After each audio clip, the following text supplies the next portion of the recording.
Welcome to Google Tools. This tutorial is going to focus on Gmail. I am at the Google homepage.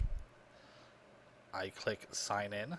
If it says sign in, then I know that I am not signed into my account. So I click sign in. I sign in to my account.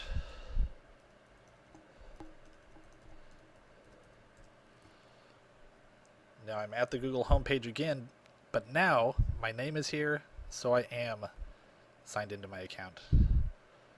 If you click your name, it says account, privacy, photo, view profile. This is where you can make adjustments to your Google account. I'm going to click account. I can add a picture to my profile. I could add other email addresses, so if I lose my password, I can say send it to this other email address. Let's see. There's security over here. This is where you can have extra password management, two-step verification. You can make your profile private if you click profile and privacy. Lots of stuff. We'll talk about this later. The one I wanted to tell you about is data liberation. If you upload all of your photos to Picasa, or you have your profile data, or if you have a Google Voice, if you have a lot of information on your Google account and you're worried that someday you might lose your Google account, data liberation allows you to download all the data on your Google account so you can back it up and have a copy of it for yourself if you want to delete your Google account. That way you don't lose all your photos or lose all the information that you have stored on the cloud in Google. You can have a backup copy with this data liberation. And that's under accounts. That's under clicking your name in the top right corner and hitting account. Here's where you sign out. Okay, I'm going to go back to Gmail because that's what I want to focus on here. Now, Gmail is highly customizable and has lots of tools. That's why my Gmail probably does not look like yours. I'm going to go over some parts of the Gmail interface so you can understand what you're looking at. This is my inbox. To the left, it says Gmail. If I click there, I can also find my contacts. These are all my contacts. Notice some of them are labeled. You can put labels on your contacts. If I click there again, I can also do tasks. This is where I can type a list of tasks to keep track of for the day. I have my contacts separated into groups, different students, because this is my school account. How I do that is if I am in my inbox, I can click a person or an email, and I can go here to labels, and I can add that person to a certain label. So now that person has the race label, Roland Adult Community Education. So I can also create a new label or manage all my labels, delete them and create new ones, whatever. Some people have more than one label in my inbox, but this is a good way to help you know where the email is coming from. These labels don't all have to be gray. You can change the colors of the labels as well. That's when you go to manage labels.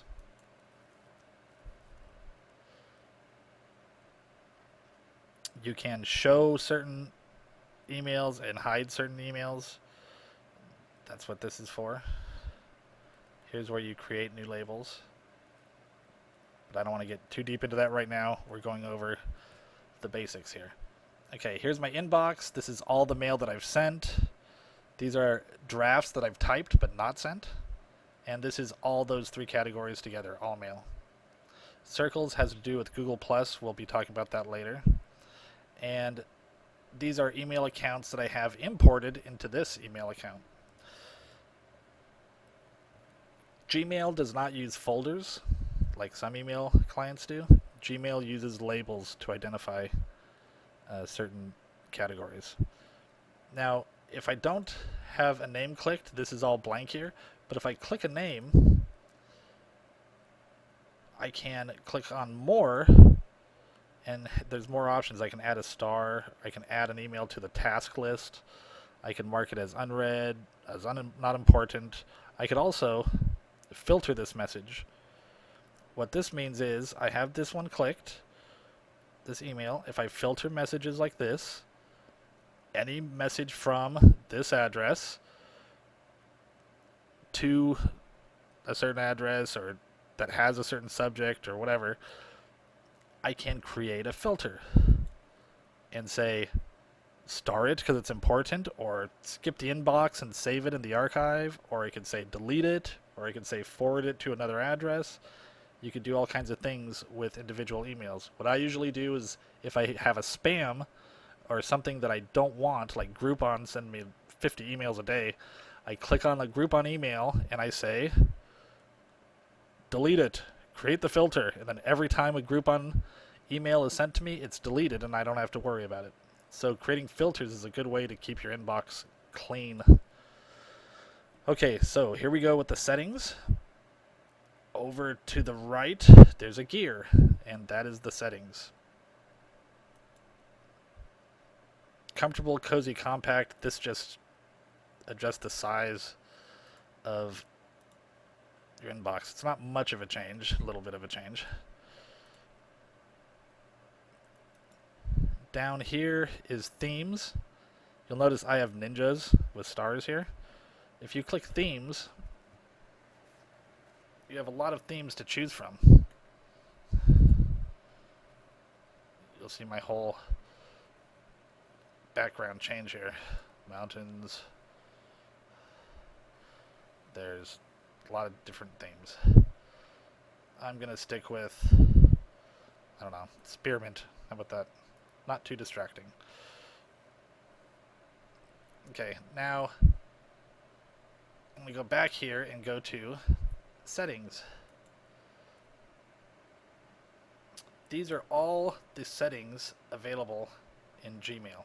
Themes is over here. General settings, the language of your email, how many conversations per page, how many contacts in your contact list, keyboard shortcuts,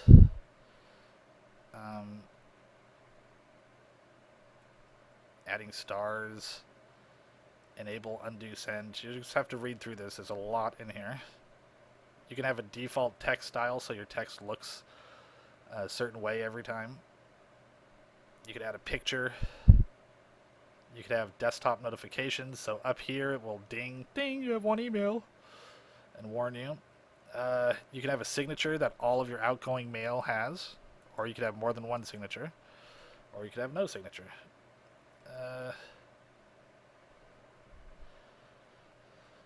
Show snippets, show part of the email in the list, in the inbox, a vacation responder. You have to hit save changes. If you make changes, you have to hit save changes for them to stay there. But these are the same as most email clients, basic general settings. Labels, we looked at this earlier.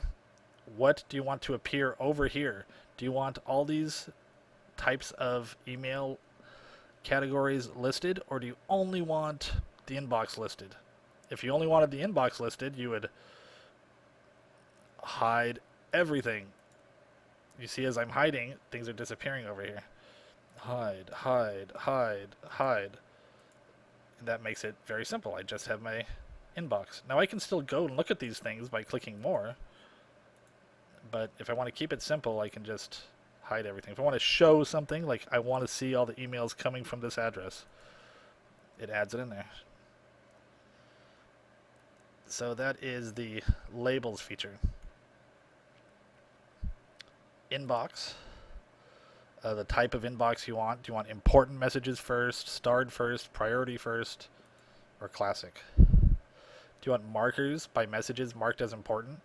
Gmail analyzes your incoming messages to predict what's important, to see which ones you respond to and which ones you ignore. If you get an important message, do you want it to override the filters? If you made a filter for something but they think it's important, do you want them to override the filter or never override the filter? Accounts and import. This is where you can import other email clients' mail into this account. I have email coming from 2 other Gmail addresses going into this Gmail account. I can add another email address if I click that. I can type in my Yahoo account, and if I go through the process, it will import all that mail and contacts. I have here it's checking mail from other email accounts.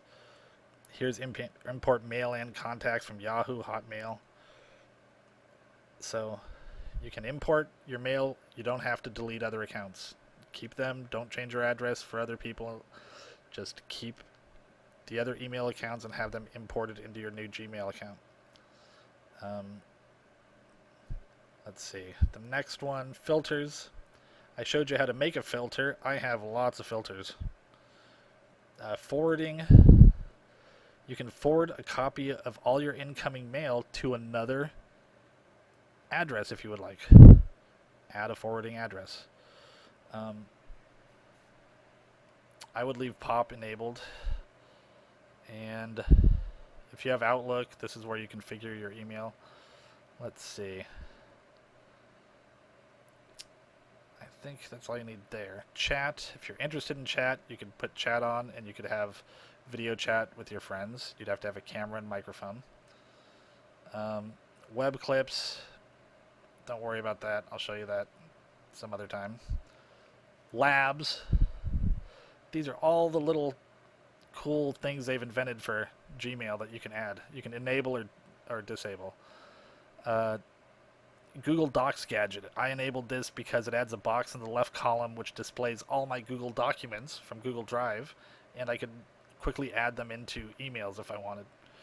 A Google Voice player in your mail, so you can listen to all your Google voicemail. Google Maps previews. If you type in an address in an email, this will show a map for that address. Undo send. If you accidentally hit send too soon, this allows you to undo that send. There's little gadgets you can add, so you have to look through here and see what you like. Here's other gadgets. Don't worry about that. Offline, don't worry about that right now. And themes. Those are the basics of Gmail.